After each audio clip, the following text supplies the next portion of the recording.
Hi friends, welcome to Misha's cooking kitchen. இன்னைக்கு வெளியே நல்லா ஜோன்னு மழை பெஞ்சிட்டு இருக்கு. அதுவும் இல்லாம நம்ம சளிக்கு நம்ம தொண்டைக்கு எதமா இருக்கிற மாதிரி இன்னைக்கு சூப்பரான ஒரு ஷீரா ரெசிபி தான் செய்ய போறோம். வாங்க எப்படி செய்யறதுன்னு பார்க்கலாம். அதுக்கு இன்னைக்கு நம்ம ஒரு பேனை வச்சு ஃப்ளேம் ஆன் பண்ணிக்கலாம். ஃப்ளேம் ஆன் பண்ணி லைட்டாக சூடாகட்டும் பேன்ல நம்ம காரமான பொருள் எதுவும் செய்யாத மாதிரி பார்த்துக்கோங்க. அப்படி நம்ம காரமான பொருள் ஏதாவது செஞ்சிருந்தோம்னா பேனை ஒரு டைம் சுடு தண்ணி வச்சு க்ளீன் பண்ணதுக்கு அப்புறமா இதுல செய்யுங்க, இல்லைன்னா பால் தெரிஞ்சிரும். இப்போ நம்ம பேன் நல்லா சூடாயிடுச்சு. இதுல நம்ம 1 டேபிள் ஸ்பூன் நெய் சேர்த்துக்கலாம்.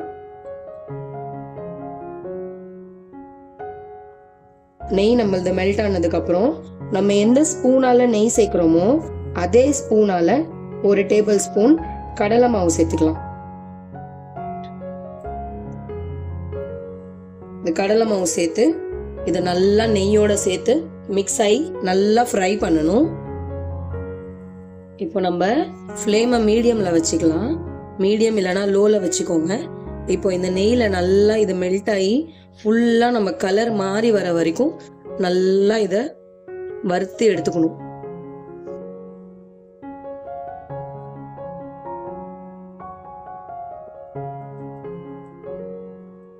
நல்லா வாசனை வருது.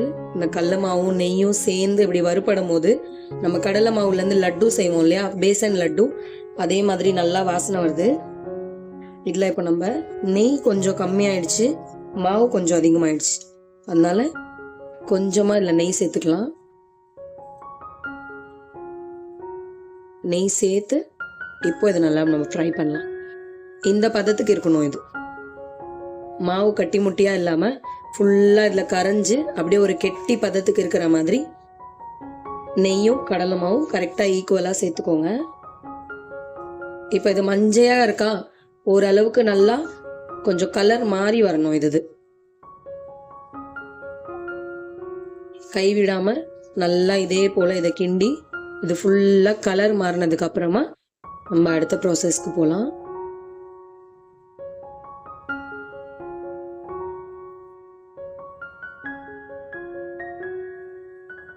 இப்ப பாருங்க, இது ஒன்னோட ஒண்ணு நல்லா மிக்ஸ் ஆனதுக்கு அப்புறமா நம்ம ஃப்ளேமை ஹை பண்ணிட்டோம்.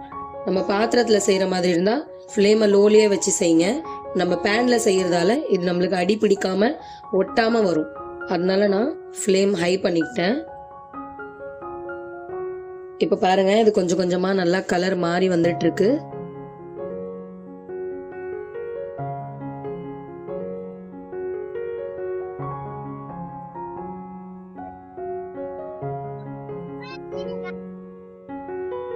இப்ப பாருங்க, நல்லா கோல்டன் கலர்ல நம்மளோட கடலை மாவு கலர் மாறி வந்துடுச்சு. இந்த அளவுக்கு இது நம்ம இப்ப இது ஃப்ரை ஆகிறதுக்கு எனக்கு ஒரு 3 நிமிஷம் எடுத்துக்கிச்சு. மீடியம் ஃப்ளேமும் பண்ண, கொஞ்சம் சூடு அதிகமாகிற மாதிரி இருக்கு, தீஞ்சிருச்சுன்னா அந்த ஃப்ளேவர் மாறிடும். அதனால நம்ம மீடியம் இல்லைன்னா ஹை நம்மளுக்கு எப்படி தீயாம வருதோ அதை பொறுத்து நம்ம ஃப்ளேமை லோ இல்லைன்னா எப்படி வேணாலும் வச்சு நம்ம செஞ்சுக்கலாம். இப்போ இதுல நான் ஒரு 250 ml பால் சேர்க்க போறேன். இது பால் இதுல இப்ப நம்ம சேர்க்கறது நல்லா சுண்ட காய்ச்சி எடுத்து வச்ச பால் தான். நல்லா ஸ்மெல் எல்லாம் போற மாதிரி நல்லா நம்ம பாலை காய்ச்சி எடுத்துதான் இதுல சேர்க்கணும். அப்படியே சேர்க்க கூடாது.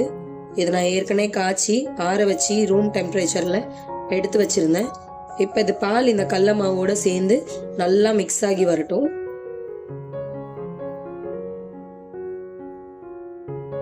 இப்போ இத பாருங்க, இது பாலோட சேர்ந்து நல்லா ஒரு 2 நிமிஷத்துக்கு காஞ்சிருச்சு.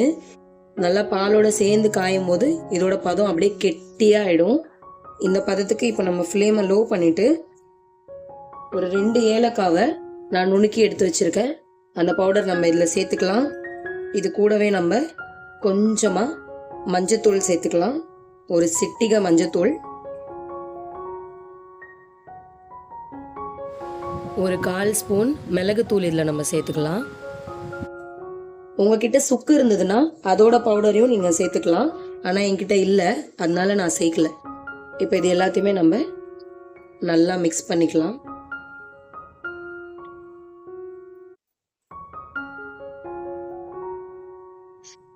இப்போ இதில் இனிப்புக்கு நீங்கள் வெல்லம் இல்லைனா தேன் இல்லைனா நாட்டு சர்க்கரை எது வேணாலும் சேர்த்துக்கலாம். ஆனால் இவ்வளோ ஹெல்த்தியான ரெசிபி செய்யும் போது தயவு செஞ்சு சுகர் ஆட் பண்ணி செய்யாதீங்க.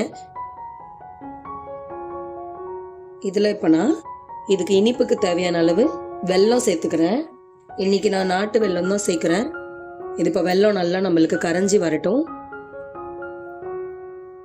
கரைஞ்சி வர வரைக்கும் நம்ம இதை மீடியம்லேயே வச்சுக்கலாம். இப்போ இதில் நம்ம டேஸ்ட்டுக்கு ஒரு 10 பாதாம் எடுத்து நான் ஸ்லைஸாக வெட்டி வச்சுருக்கேன். அதை நம்ம இதிலேயே சேர்த்துக்கலாம். இது ஆப்ஷனல் தான், உங்களுக்கு டேஸ்ட்டுக்கு வேணும்னா நீங்கள் சேர்த்துக்கலாம். இதில் ஒரு 5 முந்திரி வெட்டி வச்சுருக்கேன், அதையும் நம்ம இதிலேயே சேர்த்துக்கலாம்.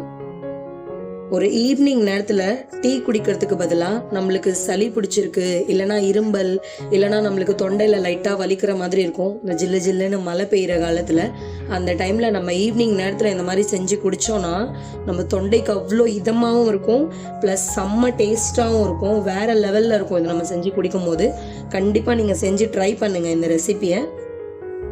இப்போ இந்த பதத்துக்கு நம்ம இனிப்பு கரெக்டாக இருக்கான்னு செக் பண்ணிக்கலாம். சீரியஸாக வாவுங்க, செம்மையாக இருக்குது, செம்ம டேஸ்ட்டாக இருக்குது. அவ்வளோதான், சிம்பிளான ரெசிபி தான், ஆனால் டேஸ்ட் என்னமோ வேறு லெவலில் இருக்கும். இதோட நம்ம இப்போ ஃப்ளேம் ஆஃப் பண்ணிட்டு இதை ஒரு கிளாஸ்க்கு மாற்றிக்கலாம். இதோட டெக்ஸ்சரை பாருங்கள், எவ்வளோ கெட்டியாக எப்படி இருக்குன்னு. அப்படியே பாதாம் பால் மாதிரி இருக்கும். அது நெய்யும் அந்த முந்திரியும் எல்லாம் கலந்து ஒரு பைட்லேயும் வரும்போது செம்மையாக இருக்குங்க குடிக்கிறதுக்கு.